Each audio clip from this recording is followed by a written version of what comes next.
Muchas gracias de nuevo. Muy bien, yo quisiera, a mí me dieron esta tarea para la casa y yo quisiera hacer unos viñetes de soluciones, más que hablar sobre el tema de cuáles son las posibles soluciones, pero explicar algunas soluciones para incentivar la reflexión sobre qué se pueden hacer con las ciudades. En el tema medioambiental, en el tema de la economía, va a ser más bien los temas de desafío a las ciudades y finalmente en el tema del gobierno inteligente. Entonces, en el caso del medio ambiente, yo tomé 3 ejemplos de soluciones simplemente para pensar la temática relacionada entre tecnología y políticas públicas, porque en realidad, al final de cuentas, la experiencia que tengo yo con ciudades es aquellas ciudades que tienen políticas públicas claras para dónde quieren ir y qué quieren hacer, son los que tienen soluciones más interesantes y en muchos sentidos mucho más estratégicas. El caso de la iluminación pública es un caso muy importante porque tiene un impacto significativo en la huella ambiental, polución luminosa, pero segundo elemento muy importante es que uno de los principales desperdicios de la ciudad. Es como si nosotros prendiéramos la luz de la casa cuando nos vamos a dormir y la apagáramos cuando nos despertamos. Y no hay ninguna inteligencia en un sistema que consume una enorme cantidad de energía y que no tiene por qué ser así. El potencial de ahorro y de hecho no ha habido ninguna innovación seria en gestión de la iluminación pública, excepto por las lámparas, en los últimos 50, 60, 70 años. Una de las razones por qué nosotros trabajamos muy fuerte en esto tiene que ver con el hecho de que en Estados Unidos, producto de los presupuestos de las ciudades, se están cerrando escuelas, pero no se están apagando las luces. El potencial de ahorro en las soluciones es de 40 a 60%.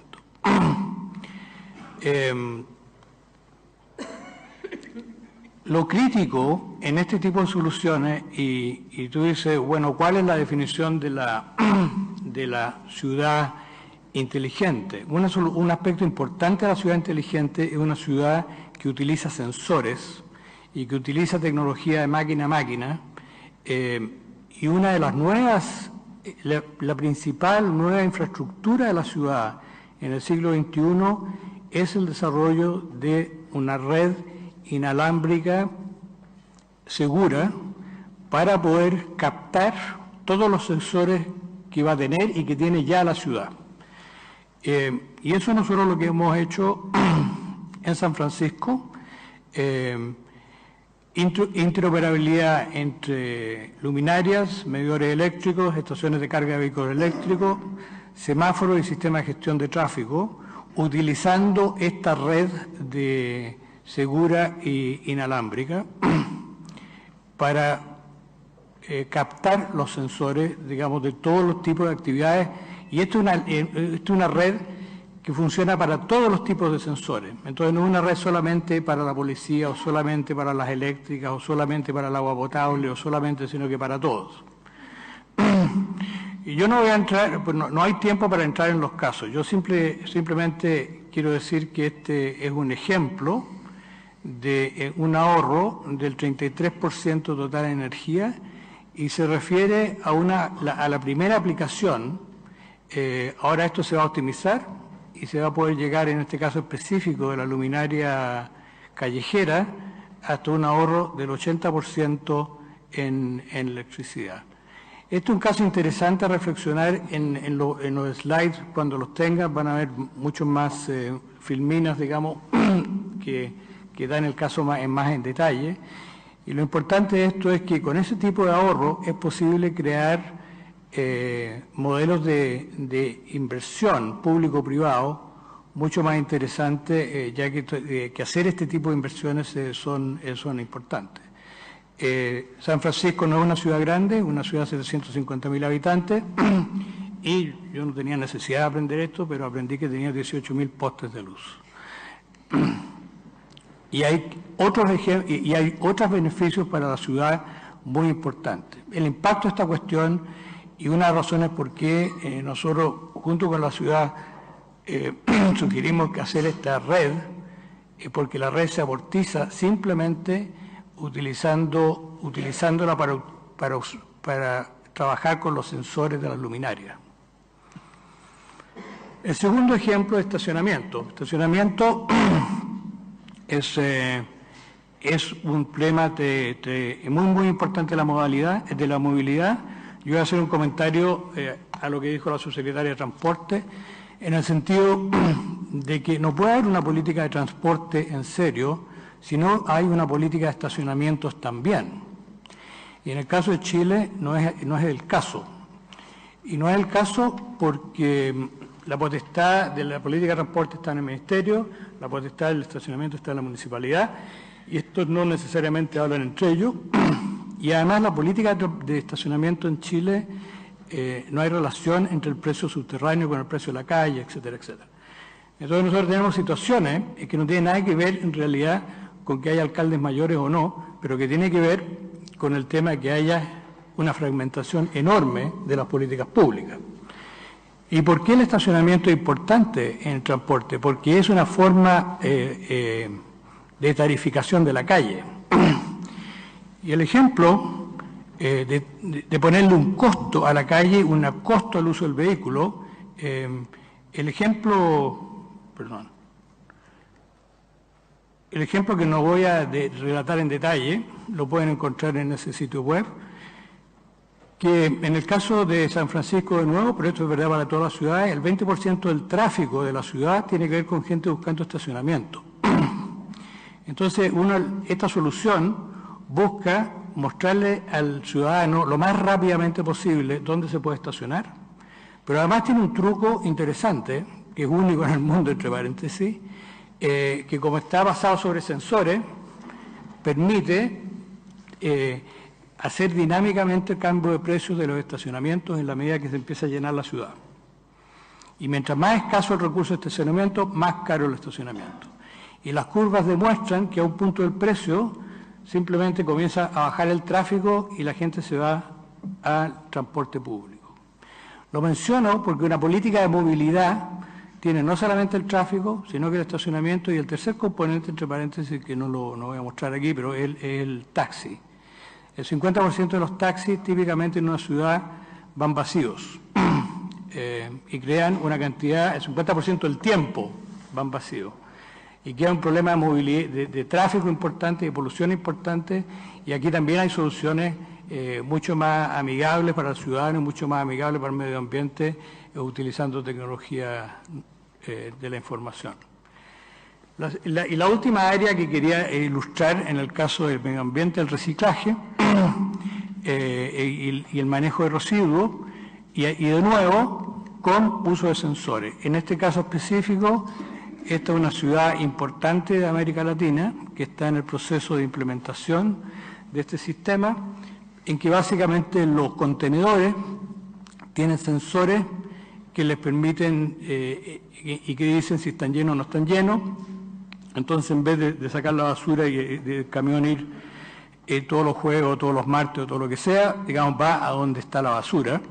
Y la solución tiene una serie de ventajas muy importantes en términos de manejo no solamente de los residuos, sino que de manejo de los equipos, de los camiones y de reducir el costo de sacar residuos domésticos. La segunda tarea que me dieron para la casa es el problema económico de la ciudad. Y yo voy a hacer simplemente un par de comentarios en este tema, porque yo creo que nosotros en América Latina tenemos que comenzar a reflexionar mucho más dramáticamente en el tema de la calidad de la vivienda y de los cambios regulatorios que tienen un impacto municipal muy importante y la integración social en la ciudad. En particular, todo el tema relacionado, por ejemplo, la construcción se basa sobre el código de la construcción. El código de la construcción es típicamente no dinámico y es el mínimo común denominador. La pregunta que hacía Boyd era los edificios inteligentes. Los edificios inteligentes no tienen nada que ver con la ciudad en el sentido de que el código de construcción y todo el tema de la construcción no es un tema de ciudad. Debería ser, pero no lo es. La transición que tiene que haber desde la construcción a los costos operativos de los edificios es una transición complicada, pero muy crítica para que tengamos vivienda de calidad, y la vivienda de calidad es la que le da supervivencia a los barrios. Disculpa, Juan, nos quedan solo 3 minutos. Muy bien. Esto me lo voy a... El gobierno inteligente. 2 temas. Relaciones con los ciudadanos. Esta cuestión yo creo que está muy bien cubierta en muchos temas, en muchas áreas. Es un tema multicanal. Esto se mencionó antes. Estos son ejemplos. Este ejemplo simplemente del sistema de transporte de la ciudad de Oslo, que usa Twitter para hacer una relación muy amigable con los ciudadanos, y la gente el Twitter le puede decir si el bus si el bus o el ferry está atrasado o el tren está atrasado. Entonces no es una cuestión, no es una aplicación crítica, pero lo interesante que tiene es la reflexión de hacerle la vida a los ciudadanos lo mejor posible. Y eso lo pueden ver también en este sitio web. El caso de Nueva York es un caso clásico, muy importante, con todo el servicio del 311 de Nueva York y todo toda la infraestructura informática que tiene la ciudad de Nueva York. Y lo mismo en términos de cuéntenos qué es lo que usted ve como un sistema activo de utilizar la inteligencia de los ciudadanos para mejorar la ciudad. Y eso también lo pueden ver ahí. Y yo quiero terminar con un área que es absolutamente crítica para la ciudad, que es licencias, permisos y fiscalización, que es una cuestión que uno diría, bueno, pero ¿qué tiene que ver esto con la ciudad inteligente? Bueno, esto tiene que ver todo con la ciudad inteligente en el sentido que es el área crítica de financiamiento del gobierno local y que es un área reconocida globalmente. Esto no es un tema de Chile, América Latina, no, esto es un tema del mundo, como el área de más alta corrupción en el sector público, que además el Contralor General en Chile no se cansa de mencionarlo, ¿no? Y lo tercero, esencial para el funcionamiento de la ciudad y de su reactividad. El único punto que voy a hacer aquí, porque tienen las filminas de todas maneras, es decir que, por ejemplo, en las licencias, las soluciones que se están desarrollando ahora en el mundo, y Oslo fue también es que todas las licencias estén en línea, que todas las licencias de los restaurantes, de los negocios, etcétera, estén en línea, y que cada local tenga un sitio web donde el ciudadano o el fiscalizador pueda ponerlo y saber todas las licencias que están y dónde están. Esta transparentación de las licencias crea una capacidad de gestión de las licencias única y además desarrolla un sistema que minimiza la posibilidad de corrupción. Una ciudad en América Latina muy importante en este tema es la ciudad de Sao Paulo en términos de fiscalización. El desafío de la inspección, para que vean ustedes la enorme variedad de responsabilidad que tiene la municipalidad en temas de fiscalización, y han hecho un trabajo de estandarización y modernización de los procesos y de gestión, en que tienen un sistema de gestión y de inspección.